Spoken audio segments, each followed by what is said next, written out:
Yo, what's up guys? How you doing? Welcome back to another week of video games. I hope your week has been fantastic. If you're in the UK and gyms have opened up, have you been back yet? Let me know, what have you been up to this week? How's your training been going? I hope the gym's been great to you. I haven't had a chance to go back myself just yet. I do want to go back and get some training sessions in with some buddies. But at the moment, I've just been remaining consistent at home. And today, I thought I'd give you a quick training update. Haven't done one of these little sort of update vlogs for a few weeks now. So this past week, I filmed a load of my training footage. In fact, I filmed pretty much every single day. So I thought I'd just cut together a few clips because alongside that, there have also been some trailers this week about some games I want to talk about. So in the usual format, we're going to talk games and we're going to talk games. So let's get it. Also, shout out to Rascal Apparel for another sick t-shirt. Team No Calves. Your boy's got no calves, alright? I squat all the time. I never skip leg day, but apparently I got no calves. Anyway, this week, you know what? First things first, this week was wild. I went out on Monday to start my training and I looked out the window. It's like, it's a nice day. Looks great. Bear in mind, we're in April now. And then suddenly, by the time I'm carrying my equipment outside, it starts snowing. What?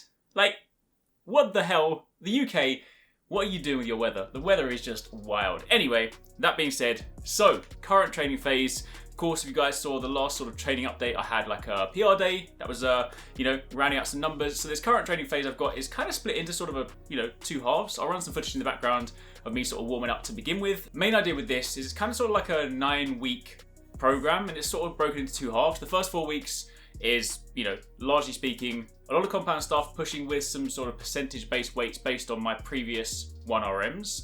And then the second half is similar kind of thing, increasing those percentages, just swapping out a couple of movements. But the thing to note here is that there's a lot more floor press this time around. I'm actually floor pressing 3 times a week because if I rewind back to my PR day, you'll know I got my deadlift, I got my squat, but my bench or my floor press, I failed. So we're working on floor press even more. I press 3 times a week. One set is sort of like heavy, low volume. Another one is heavier, high volume.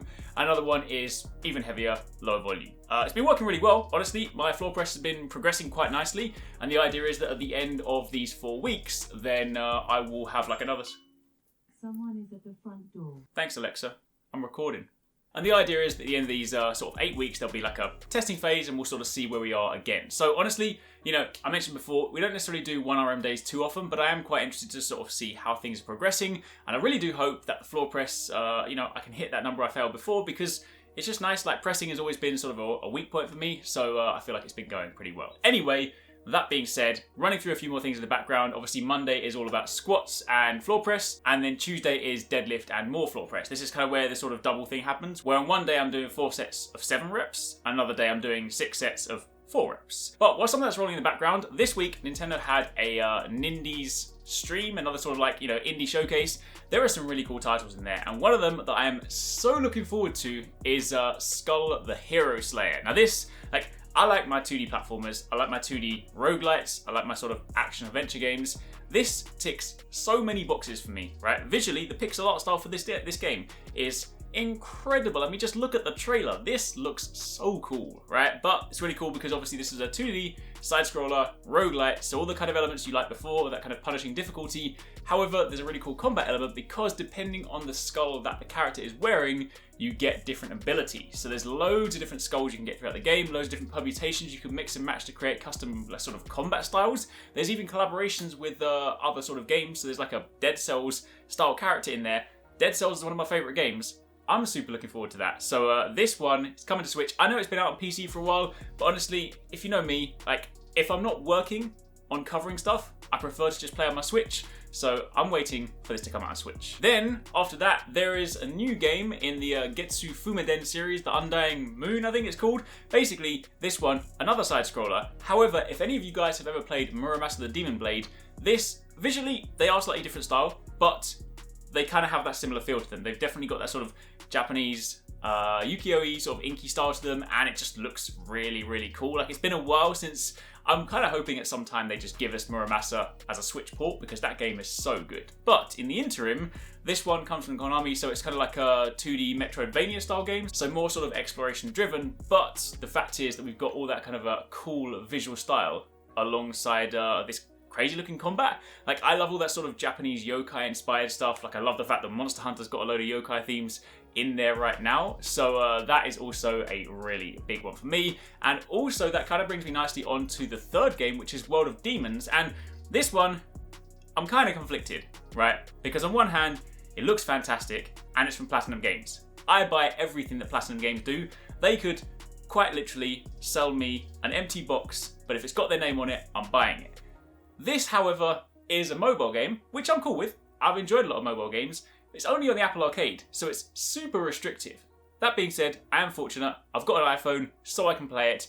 I plan to download that soon. I've seen the trailer. It is out now. I just haven't had a chance to play it recently, but that is Platinum-style combat with, again, yokais, demons, onis, that kind of stuff. Love the visual style. Game looks incredible. So yeah, that is some of the stuff I'm looking forward to so far. Now, hopefully you guys have, of course, enjoyed the training footage. Again, let me know what you guys think about this. I've sort of spoken about this in the past before. Some people have said that you kind of really enjoy the sort of mixed format. I think sometimes I want to share more training footage with you and I want to make it more interesting, but I appreciate we're also gamers. So I feel like linking these things together and kind of just talking about games while showing you training footage lets you kind of appreciate both at the same time.